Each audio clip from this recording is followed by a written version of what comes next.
Here I am headed to the local courthouse, to get you guys some information for the platform for Flawless Fatherhood. If I can go out here and get this information for you all to supply, you guys can do it too. All right? I'm doing it on my day off. You guys can do it as well. Stay tuned. Flawless Fatherhood. Hello, everyone, and welcome to another episode of Flawless Fatherhood.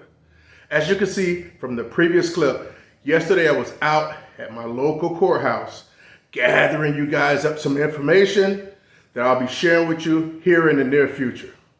But I have to share this story. Guys.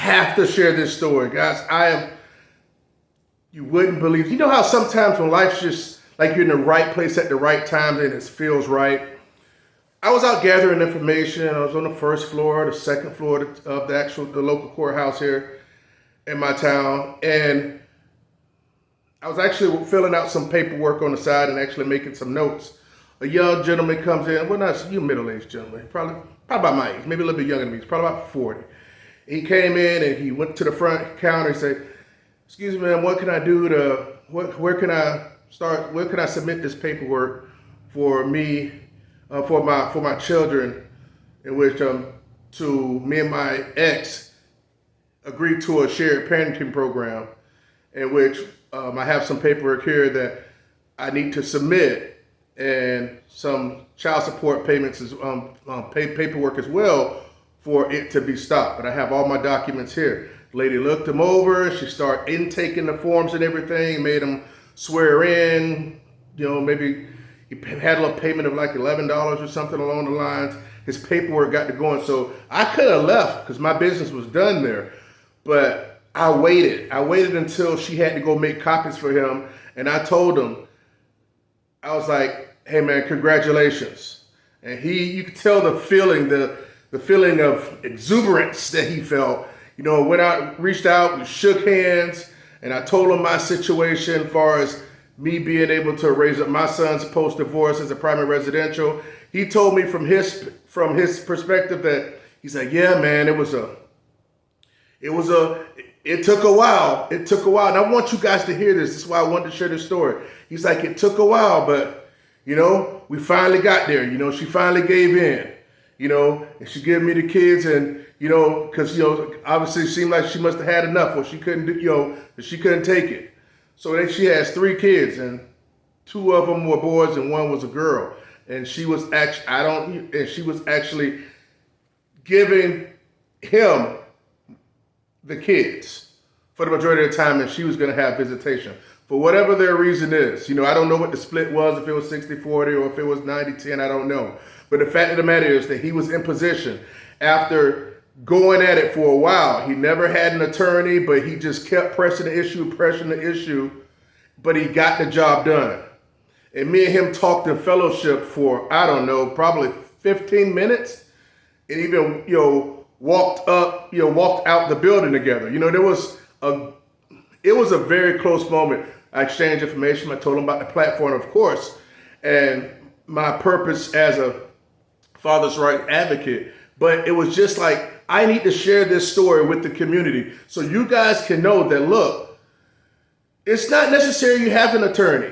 You just got to have the gumption to get it done. You were smart enough to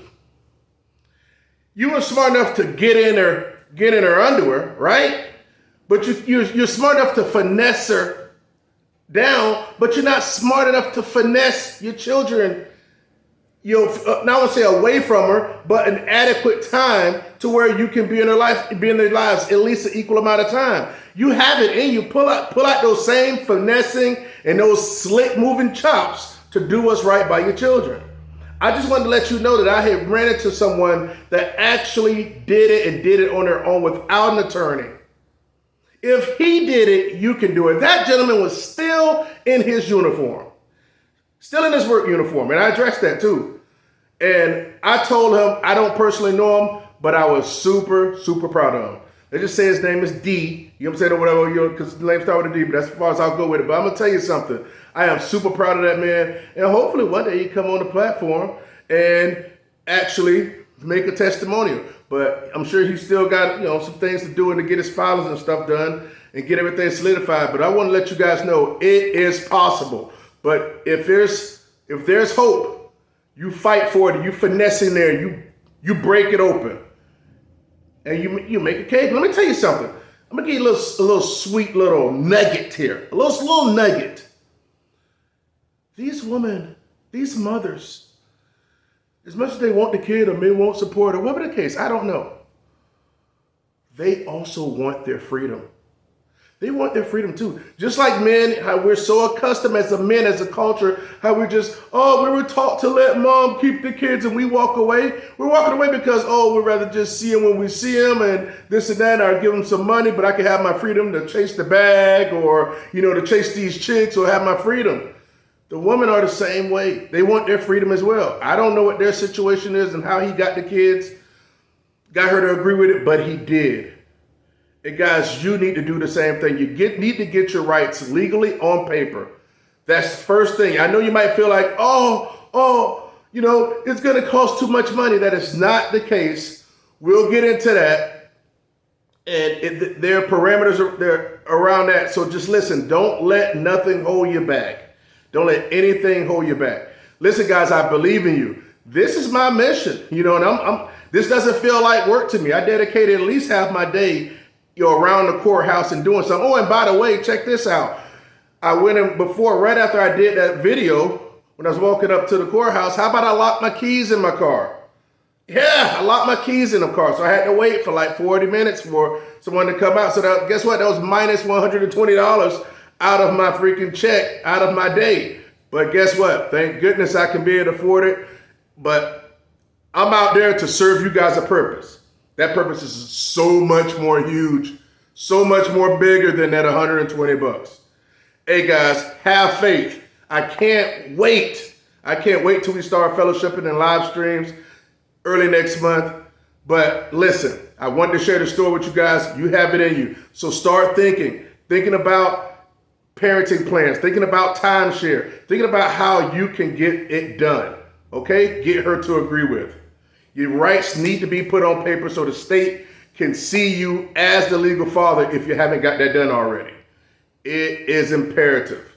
Okay?